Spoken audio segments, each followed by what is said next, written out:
This is week 6, and now that the client has been allocated time to recover their body and are able to work out, they are able to work at a higher intensity. So therefore, I've increased the intensity of many of the exercises to enhance the client's progressive overload during their last session. The fact that the variation of this program is enabled to continue allows new activities to sustain the motivation of client 2 to ensure that the exercises are done at their best.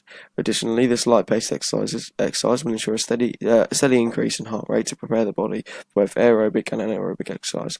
However, for this, the instructor is needed in order to provide guidance. Following on from this, the dynamic stretches such as lunges with a twist will prepare muscles such as the abdomen, group muscles, to ensure that they aren't hyperextended during the session. Finally, for this warm-up, the active specific stage will provide guidance to later exercises during the session by preparing client 2's neuromuscular system via muscle memory. Training. The increased weight in the differentiating sets of the kettlebell swings will ensure the progressive overload of the upper body muscles to ensure measures are taken towards the body's efficiency to burn calories and therefore lose weight to decrease the BMI result.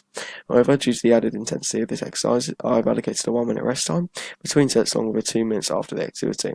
This is because to allow the client to replenish their ATP stores after the session, after every set, and therefore produce the client set to their best ability, as the muscles provided energy for contraction. Following on from this, the variety of stretches prescribed to the session differs from the lower back mobilizer used during the other week of the program.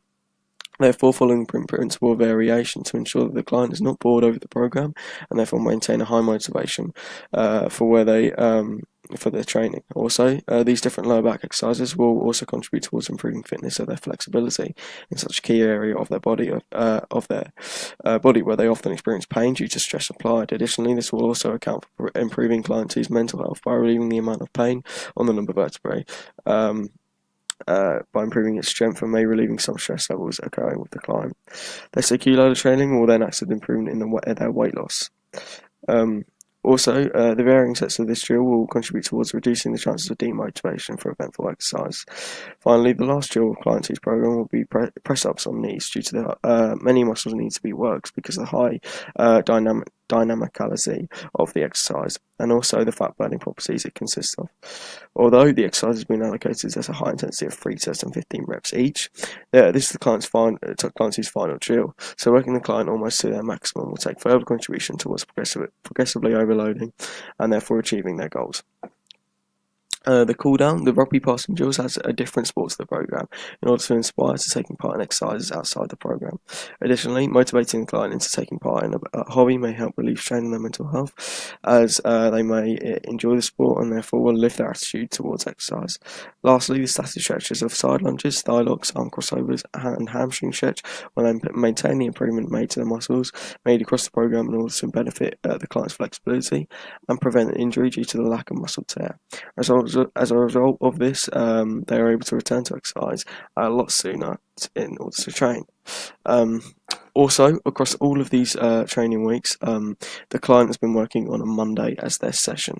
Okay, this is because the rest of their week is very busy with their other occupations of a full-time job and looking after a family. Therefore, and when they do have little time, I've allocated it rest to relieve stress from them. Therefore, I've only done one session per week. So the alternative exercises for a warm-up. So in week 3, I did a sub-maximal exercise of running on a treadmill for 4 minutes at a target heart rate of 138 BPM, which is 60% of their maximum heart rate, which is the aerobic training zone.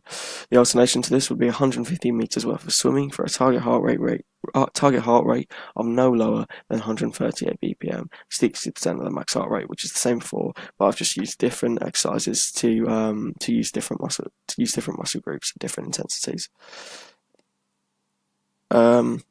So for the training, in week 3, I used kettlebell swings of 3 sets, each consisting of differentiating reps and weight, with the first set being 15 reps of 15 kilograms, second set 12 reps of 18 kilograms, and third set 10 reps of 20 kilograms, to provide progressive overload with a 1-minute rest time between sets and a 2-minute active rest time after the exercise. Alternation to this would be a dumbbell arm swings of 3 sets of alternating reps and weights. First set, 15 reps of 6 kg. Second set, 12 reps of 8 kg. And a third set of 10 reps with 10 kilograms. I've allocated these weights because they would be suited. They would be the exercise involves dynamic movements, and therefore the client can lift heavier weights than what they can do for exercises such as bicep curls, where the muscle is isolated and under more strain. Also, I've allocated 45 seconds of active recovery time between sets and a 2-minute rest time after the exercise to prevent overload. Finally, an alternation to the cool down would be, in week 4 I did a netball passing for 1 minute with the client alternating between a meter indicated by cones from left to the right side and side and back being completed at an intensity level of 11 on the RPE scale, which obviously decrease the body's aspects like heart rate to decline safely.